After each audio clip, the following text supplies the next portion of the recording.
तो दोस्तों, क्योंकि रिश्तों के भी रूप बदलते हैं कि आज के एपिसोड की शुरुआत वहीं से होती है जहां अंगद और वृंदा मास्क पहने मंच पर खड़े होते हैं। इधर हेड मिस्ट्रेस उनके इस कदम की तारीफ करती है और कहती है कि बच्चों के फंक्शन में बच्चों जैसा बनना ये तो बहुत अच्छी बात है। फिर वो अक्षय और माधवी से कहती है कि अब समझ में आया कि वे इतने टैलेंटेड क्यों हैं, क्योंकि उनके पेरेंट्स ही इतने क्रिएटिव हैं। इसके बाद हेडमिस्ट्रेस अंगद और वृंदा से एक डांस की गुजारिश करती हैं। फिर वही म्यूजिक दोबारा बजने लगता है जिस पर बच्चों ने परफॉर्म किया था और अंगद वृंदा भी बच्चों के साथ मिलकर डांस करने लगते हैं।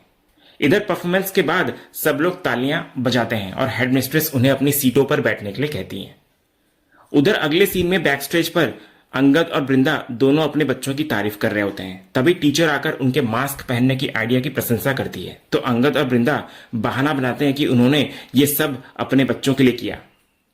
उधर फंक्शन खत्म होने के बाद विक्रांत निराश होकर वहां से निकलता है। वो फोन पर सुरेश को बता रहा होता है कि उसका सारा प्लान बेकार हो गया और वृंदा मैडम बहुत स्मार्ट निकली।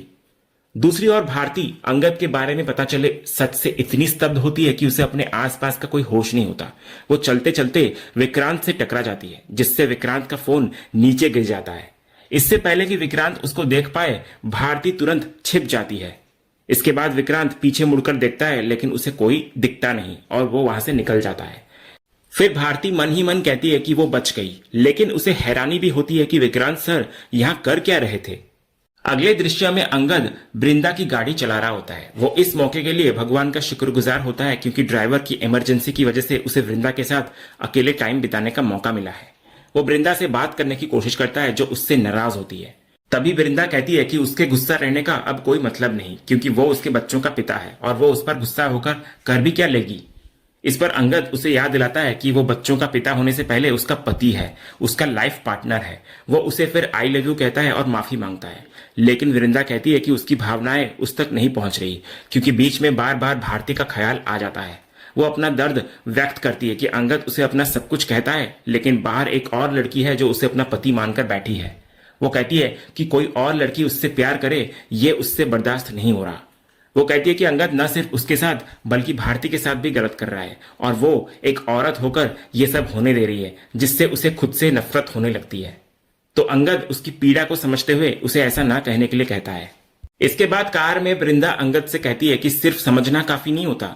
वो उसे याद दिलाती है कि बात हद से आगे बढ़ चुकी है और सच बताने में जितनी देर होगी उतना ही गलत होता जाएगा। वो कहती है कि स्कूल में जो हुआ वो भगवान का इशारा था, लेकिन बच्चों की वजह से उसने तमाशा नहीं होने दिया।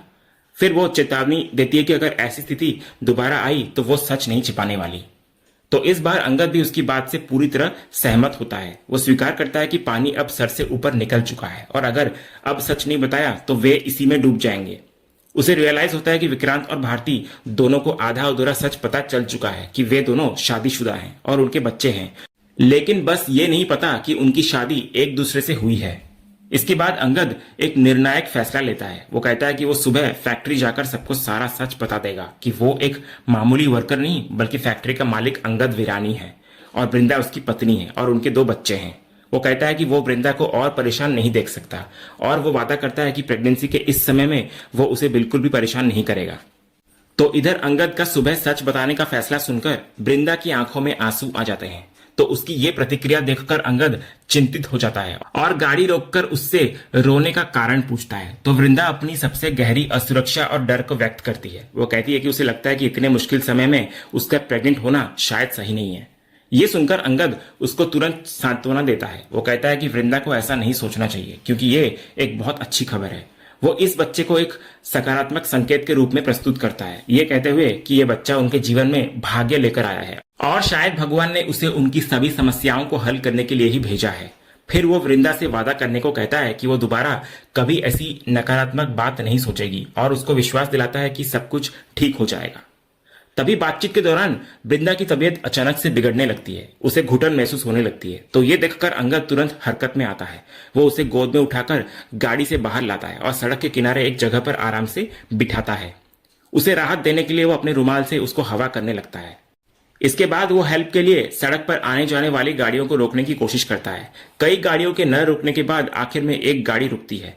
तो अंगद उसमें बैठी लड़की को शायद वृंदा की स्थिति के बारे में बताने लगता है और वो लड़की हेल्प के तौर पर उसे एक चॉकलेट देती है। फिर अंगद वो चॉकलेट लेकर वृंदा के पास वापस आता है। वो उसके सामने घुटनों के बल बैठ जाता है और उसे वो चॉकलेट देता है। तो वृंदा के कहने पर वो चॉकलेट का रैपर खोलता है, जिसके अंदर से एक लॉलीपॉप जैसी चॉकलेट निकलती है। तो इस छोटी और प्यारी सी चीज को देखकर वृंदा के चेहरे पर तनाव की जगह एक हल्की सी मुस्कान आ जाती है। वो इस पल को कैद करने के लिए अंगद की एक तस्वीर खींचती है, जिसमें वो चॉकलेट पकड़े हुए होता है। इसके बाद वृंदा चॉकलेट को खाने लगती है और भावनात्मक रूप से थककर और राहत महसूस करते हुए वो अपना सिर अंगद के कंधे पर रख देती है। ये एक शांत और अतरंग क्षण होता है जो उनके बीच की सारी दूरियों को मिटा देता है। इसके बाद अंगद वृंदा से उसे इतना दुख देने के लिए माफी मांगता है और वादा करता है कि वो कल सुबह होते ही सबको सच बता देगा और फिर कभी उसे अपनी वजह से परेशान नहीं होने देगा। वो कहता है कि वो खुद मर जाएगा लेकिन उसकी आंखों में आंसू नहीं आने देगा। तो वृंदा उसके मुंह पर हाथ रख देती है और उसे ऐसा कहने से रोकती है। फिर वृंदा उसे एक सलाह देती है कि सबको एक साथ सच बताने से पहले वो भारती को अकेले में सच बता दे ताकि उसे कम दुख हो। तो अंगद उसकी बात से सहमत होता है और फैसला करता है कि वो आज रात ही भारती को सब कुछ बता देगा। इसके बाद वृंदा को बेहतर महसूस करते देख अंगद चलने के लिए कहता है, लेकिन वृंदा उसके गले लगकर कहती है, रुक जाओ ना, कुछ वक्त और ऐसे ही रहने दो। अगले सीन में विक्रांत अपने भरोसेमंद साथियों रमेश और सुरेश को स्कूल में हुई घटना के बारे में बता रहा होता है। इधर सुरेश पूछता है कि क्या मिस्टर एंड मिसेस विरानी सच में मास्क लगाकर मंच पर गए थे। तो विक्रांत अपनी हताशा व्यक्त करता है। वो कहता है कि सच उसके इतने करीब था उसकी आंखों के सामने, लेकिन वृंदा मैडम की चालाकी ने सब कुछ बिगाड़ डाला। वो इस बात को लेकर निराश होता है कि वो ये नहीं देख पाया कि वृंदा का पति कौन है। हालांकि वो इस निष्कर्ष पर पहुंचता है कि एक बात तो तय है कि वृंदा मैडम शादीशुदा हैं और उनके 2 बच्चे हैं। तो इस पर रमेश तुरंत कृपा की बात को याद करता है और कहता है कि इसका मतलब है कि कृपा सही थी कि वृंदा मैडम प्रेग्नेंट है और ये बात वो सबसे छिपा रही है। लेकिन विक्रांत कहता है कि उसे वृंदा की प्रेगनेंसी में कोई दिलचस्पी नहीं है, बल्कि उसकी एकमात्र दिलचस्पी ये जानने में है कि आखिर वो मिस्टर विरानी कौन है जो रांची में ही रहता है फिर भी किसी के सामने नहीं आया। अगले दृश्य में अंगद भारती के पास जाता है। वो देखता है कि भारती एक कोने में बैठकर चुपचाप रो रही होती है। जब वो उससे इसका कारण पूछता है तो भारती उसको बताती है कि बाबा की विधि नहीं हो पाई क्योंकि वो यहां नहीं था।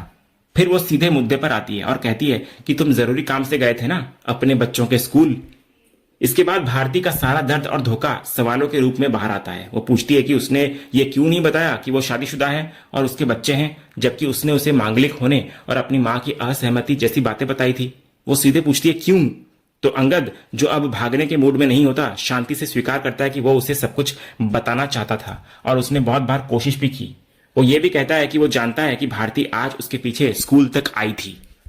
फिर अंगद के ये स्वीकार करने के बाद कि वो जानता था कि भारती ने उसका पीछा किया है, भारती का गुस्सा और दर्द और भी बढ़ जाता है। वो अंगद के करीब आती है और उसे दोषी ठहराते हुए कहती है कि इसका मतलब है कि उसने जानबूझकर मंच पर मास्क पहना था ताकि वो उसे पहचान ना सके। वो अपनी निराशा व्यक्त करती है कि जब अंगद ने उसके लिए इतना कुछ किया तो फिर उसने उससे इतना बड़ा सच क्यों छुपाया। वो बार बार पूछती है, क्यों किया तुमने मेरे साथ ऐसा। फिर बात करते करते भारती का भावनात्मक संतुलन बिगड़ने लगता है। वो पूरी तरह से पैनिक करने लगती है। उसके हाथ में एक चाकू आ जाता है और वो खुद को नुकसान पहुंचाने की धमकी देने लगती है, ये पूछते हुए कि अंगद ने उसके साथ ऐसा क्यों किया। तो भारती की ये हालत देखकर अंगद डर जाता है। वो उसको शांत करने की कोशिश करता है और कहता है कि वो सब कुछ बताएगा, बस वो ये सब न करे। वो उससे वादा लेता है कि वो ठंडे दिमाग से सब कुछ सुनेगी। तो भारती, जो अभी भी गुस्से और दर्द में होती है, उससे पूछती है, बताओ स्टेज पर तुम्हारे साथ वो औरत कौन थी। अंगद एक पल के लिए खामोश होता हुआ नजर आता है। उसकी खामोशी देखकर भारती फिर से गुस्से में वही सवाल दोहराती है और फिर उस दबाव के क्षण में अंगद वो नाम लेता है जो सब कुछ बदल सकता है। वो कहता है कि वृंदा थी मेरे साथ, वृंदा विरानी।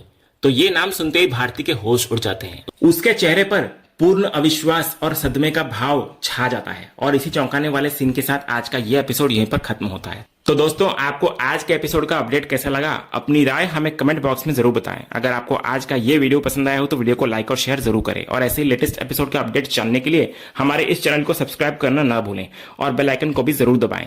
हम मिलेंगे अगले एपिसोड के अपडेट के साथ। तब तक के लिए धन्यवाद।